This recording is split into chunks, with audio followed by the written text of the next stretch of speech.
Hello and welcome. Today we're going to be checking out Graveyard Gala. I'm going to be 100% honest with you. I forgot that I had an email connected to the YouTube channel just for receiving messages in general. So I might have not have known that I had been getting a few requests. However, when I was checking my emails earlier today, I noticed this. And this is 100% a first. I've never gotten a request to play a Roblox game via email. It's a tower defense game. We can check it out real quick. Easy peasy. They want feedback. We can give feedback. The developers mention, hey, we'll reward you with a skin and brains. I do not need a skin or brains.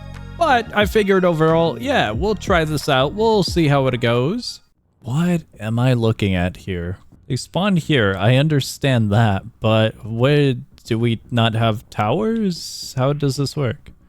Welcome to a tutorial. Recruit. Here you will learn everything necessary to defeat these humans. I forgot to mention, we're the zombies. We are not the humans. Place that little dude. So the UI is going to be over on the left-hand side. It's not going to be center.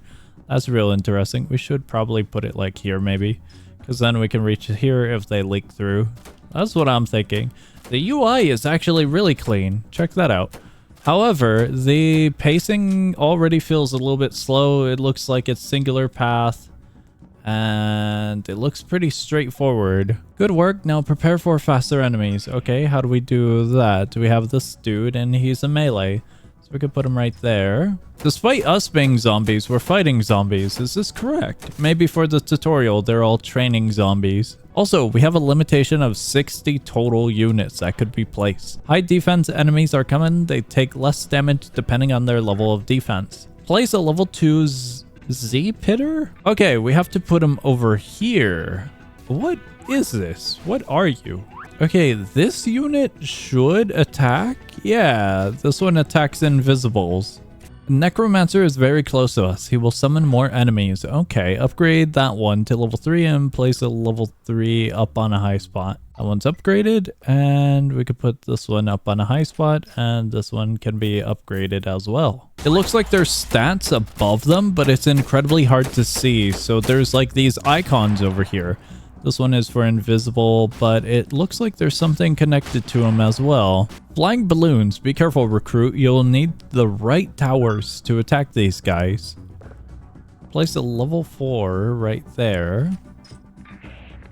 And we're going to have to upgrade it all the way up. Explosive Maniac. She will detonate many enemies in a single attack. Okay.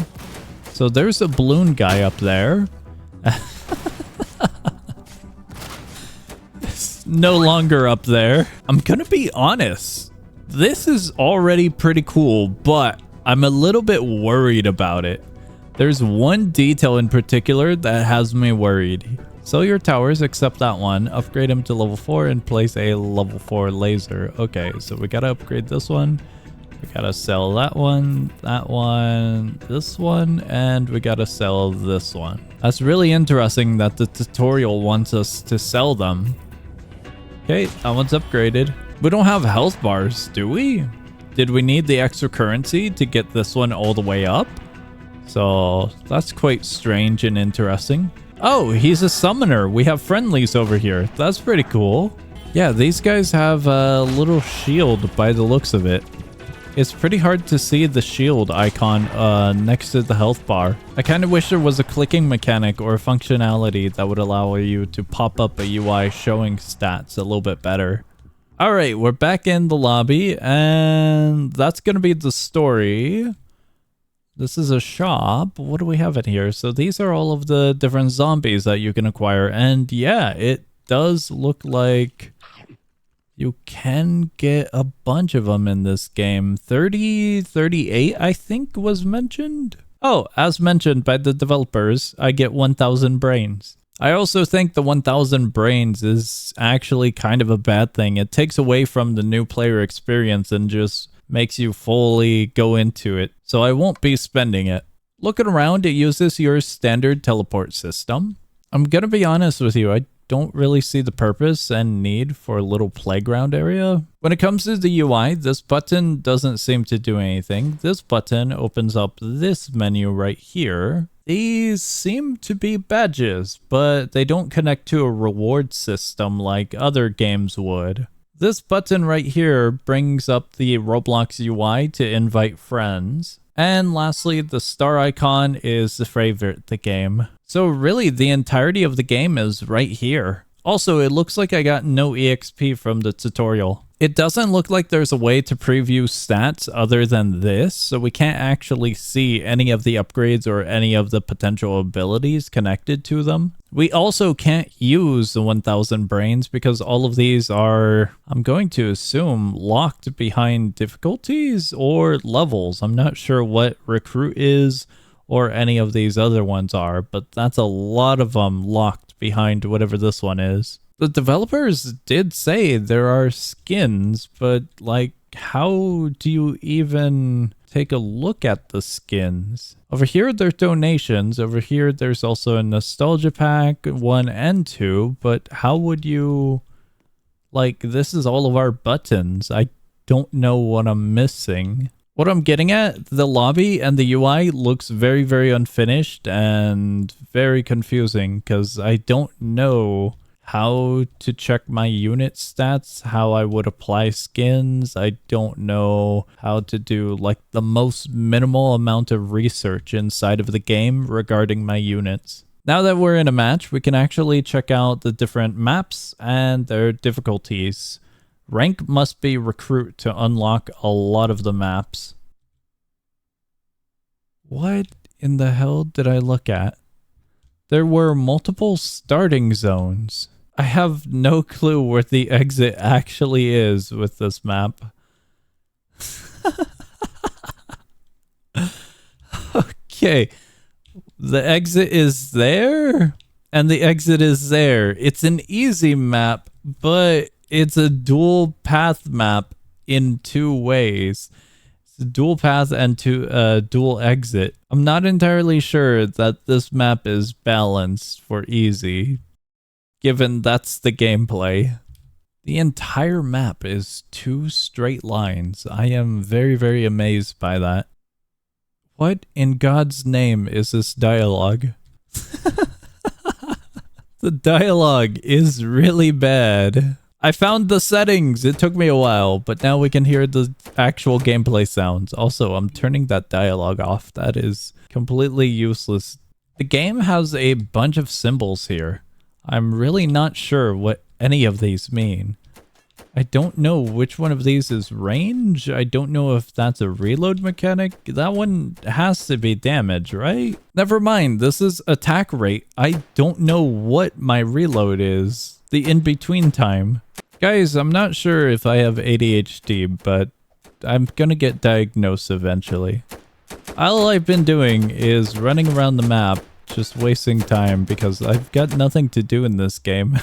I'm gonna be real with you. The gameplay is as bare bones as you would expect a Roblox tower defense to be. It's a cool concept, but a lot of the UI and a lot of the confusion stems from the core design and what might be lacking.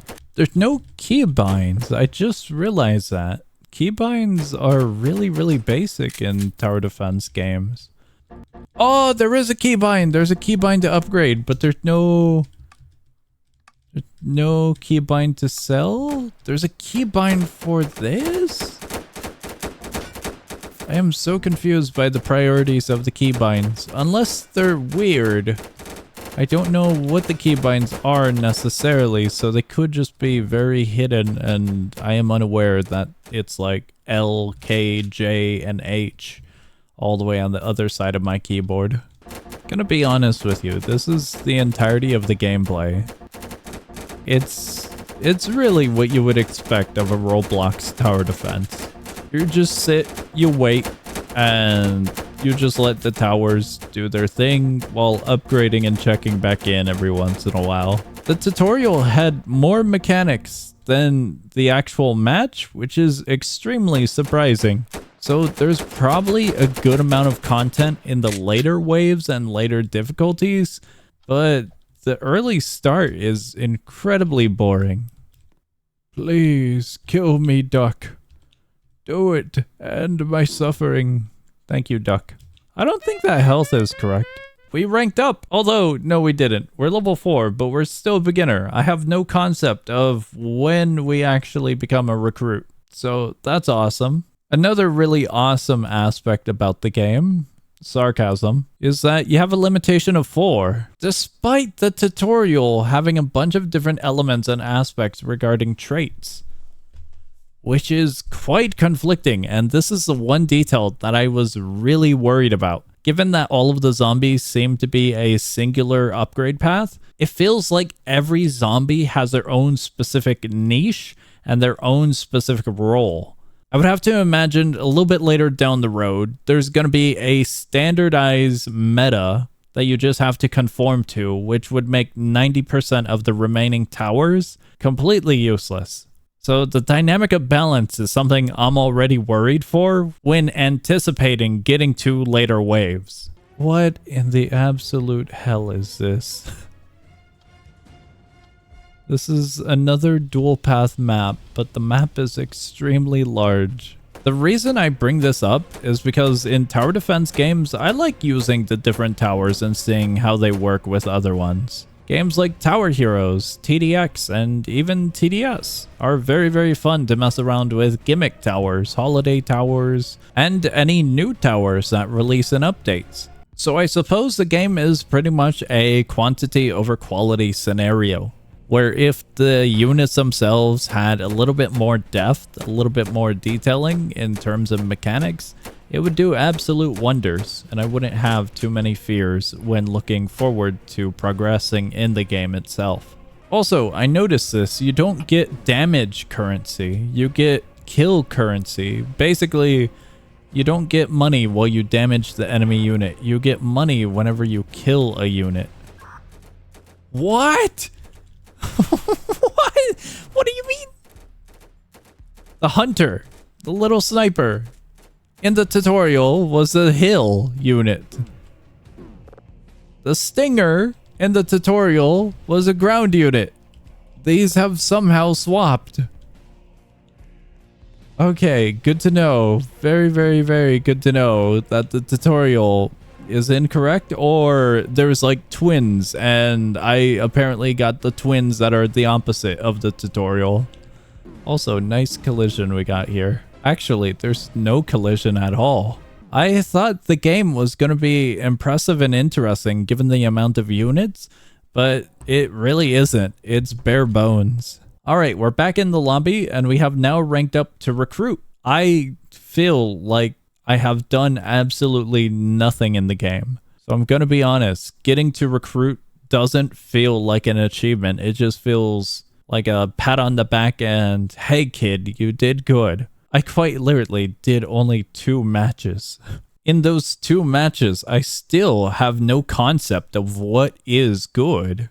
And there it is, the one that we used in the tutorial. I actually did get a twin. Alright, now that we actually got a feel for the game, I have a list of things that I can give back for feedback. Unit information is currently non-existent. I would love to know the further upgrades and stats that my units would have. Quality of life updates would be incredibly helpful. Better menus and UI would be awesome. I don't know the concept of levels. I am level 5. I am a rank recruit. How do these connect with each other? I did barely anything and I'm ranking up, I suppose. In addition to the UI, that also extends over to the menu. I don't know if skins exist, but the developers were offering a skin to me. However, this also does extend over to the actual match where the unit UI is really uninformative. Symbols work wonders, but these aren't your usual symbols. I really wish these were explained in text as well, just so there's way less confusion. And on the topic of symbols, enemy traits being more visible would be awesome. Placement restrictions would be really cool to see symbolized or just told straight up. If I have a zombie that looks like he would go on the high ground, I would assume he goes on high ground. This one does not go on high ground. Keybinds would be fantastic to have, but this is a smaller quality of life detail. Map balance adjustments, I don't know what I was supposed to do in that previous map, but that's definitely something for a design. I don't even know which units I have would be appropriate for different scenarios. Let's take flying enemies, for example. I have no clue which of my units do flying damage at all, or detection. Invisibility detection is just another thing I have no clue about. But that is going to be it for this video. The gameplay is just whatever you would expect a typical tower defense to be on Roblox, which really bums me out. If you do want to support the game and check it out, the link is going to be down below in the description. I hope the best for the development team, and I hope this feedback does reach them. But other than that, the current state of the game is just pretty bland and confusing. At least for me, with the lack of information that we've got going on so far. That's going to be all for this video. Check out the game with the link down below. If you're looking for other games to play, check out my channel. I upload a ton of content, so hopefully you'll find something fun. And I will see ya.